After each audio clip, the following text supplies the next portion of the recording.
kita kembali rileks di dalam menembah kepada Tuhan yang Maha Kuasa lewat batin kita. Kalau bisa kita usahakan sehari-hari itu kita harus ingat kepada yang Maha Kuasa lewat detak jantung. Napas biasa tanpa diperintah oleh jantung.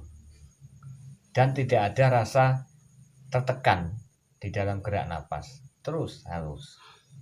Nah, ini ceritanya dulu kalau dikupas dari ajaran kejawen, para leluhur kita dulu itu di dalam masa pelarian, di dalam masa perjuangan untuk pembebasan dari segala bentuk penjajahan, dari penjajahan yang berupa politik ataupun apa, dan agama ataupun apa dulu waktu berkembang Hindu, Buddha dan lain-lainnya. Orang yang meyakini bahwasanya ada Tuhan itu hanya memohon kebebasan. Barulah terbentuk suatu pahaman keyakinan terhadap Tuhan yang Maha Kuasa. Itu hanya satu, nyebut atau Allah gitu. Ini terbina sampai sekarang. Jadi timbulnya dari penghayat kepercayaan terhadap Tuhan yang Maha Esa itu dari situ asalnya. Dan dikumandangkan sampai sekarang jadi lewat himpunan penghayat kepercayaan Tuhan kepada Tuhan yang Maha Esa atau Majelis Luhur Kerohanian Indonesia. Ini ilmu rohani, bukan ilmu kanuragan ataupun ilmu jopo montro dan tetek bengek yang boten karuan, hanya sifat menembah kepada Tuhan. Pembebasan dari segala sesuatu penjajahan maupun perebutan kekuasaan waktu dulu hanya satu yang bisa menjadi senjata untuk ketentraman, yaitu iman kepada Tuhan. Kalau dulu ya para leluhur kita namung sumende ngaso Sang Hyang Widi. Nah, segala sesuatunya itu kalau kita serahkan lewat batin itu adalah senjata yang sangat kuat untuk berperang mengatasi apapun. Dan itu sudah terbukti pada leluhur-leluhur kita dulu. Di zaman apapun, bahkan sampai Panglima Sudirman yang mulia Bung Karno dalam detak nafas dan nadinya mengucap Allah, Allah, Allah, Allah itu bisa mengalahkan segala sesuatunya. Dan dengan jari satu hanya Tuhan yang Maha Kuasa. Semua bisa merasakan ketentraman dan kenyamanan dalam suatu negara. Bung Karno. Itu Bung Karno. Jadi sekarang juga para penghayat, para olah totoh rasa dan totoh olah kebatinan itu juga bersumbernya juga dari situ, pembelajaran dari para leluhur dengan keyakinan kepada Tuhan yang Maha Kuasa. Ini saya tekankan lagi, ini bukan ajaran baru, bukan, atau menciptakan agama baru, bukan. Ini adalah adat budaya spiritual tanah Jawa dan adat budaya spiritual nenek moyang leluhur kita Nusantara. Itu.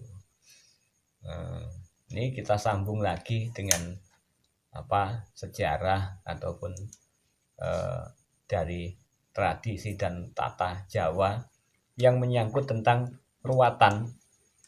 Kemarin saya singgung masalah ruwatan hanya berapa 5% aja.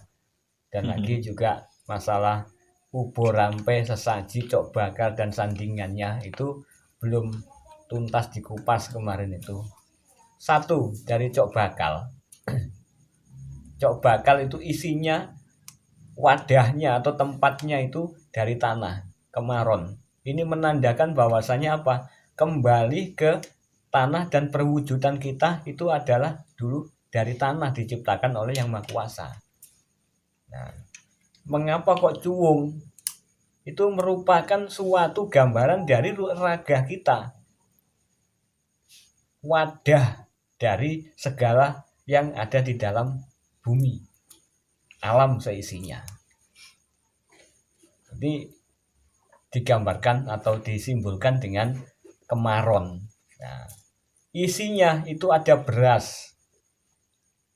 Beras adalah suatu kunci kehidupan. Dewi Sri itu juga sandangi rezeki, rejaning rezeki dan rejaning kamulyan karaharjan.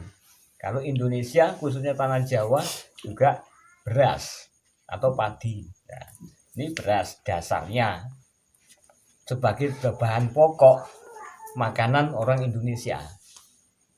Terus lagi ada pisang setangkep. Mengapa kok pisang itu setangkep? Sebab tangan kita ini dua. Ini digambarkan menadah atau memohon dengan tadahan rezeki kepada Yang Maha Kuasa. Ini simbolnya pisang. Jadi nek wong Jawa gedang. Ndang-ndang gegetane dikabulke karo yang widi gitu. Terus setelah pisang ini ada lagi kelapa. Kelapa yang wungkul atau utuh, ada sepetnya juga. Ini menandakan suatu rasa dan ciptaan banyu suci yang ada di dalam air kelapa. Itu sama dengan jiwa kita.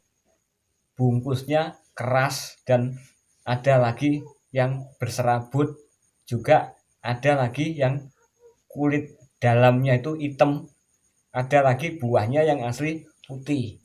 Nah, itu santan dan air kelapa itu ciptaan dari Sang Hyang Langgeng.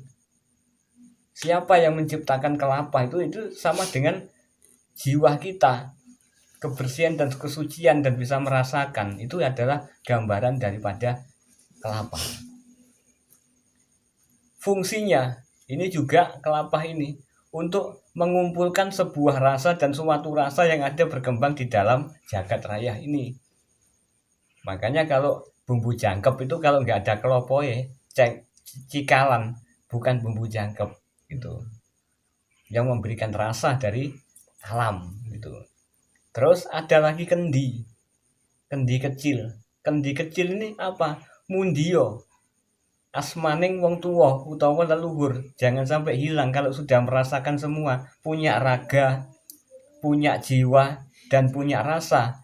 Jangan sampai kita melalaikan para pinisepuh dan para leluhur yang sudah menurunkan kita, menempah kita mulai kecil itu namanya cok bakal. Nah, terus yang lagi ada bumbu kinang. Bumbu kinang ini suatu bentuk dari rasa yang gaib juga, sirih dan lain-lainnya. Njet itu maksudnya gelenjeting jiwa, itu gelenjet. Nah, terus kembang, bermacam-macam kembang yang bunga yang ditakir, itu suatu gondo arum, digambarkan dengan kembang setaman, kembang macam 5 atau monco warno. Ini suatu pertanda bahwasanya dulur papat 5 pancer yang nukat gaib itu tadi. Ini baunya sangat harum. Nah, terus lagi dilambari dengan ditutup kain putih. Kain putih itu suatu niat dan tekad yang suci untuk berbakti kepada para leluhur kita. Nah, itu namanya apa? Cok bakal. Jadi cok bakal. Makanya kalau dikiaskan, diceritakan dari babat tanah Jawa, katanya Syekh Subakir itu nanemi untuk menenteramkan tanah Jawa ini dengan nandur cok bakal 4 penjuru. Nah, ini sebenarnya bukan ajaran musyrik ataupun apa, tidak ada. Ini sangat indah sekali adat Jawa ini, sangat tertata dan tergambar juga tersurat dengan sangat cermat sekali.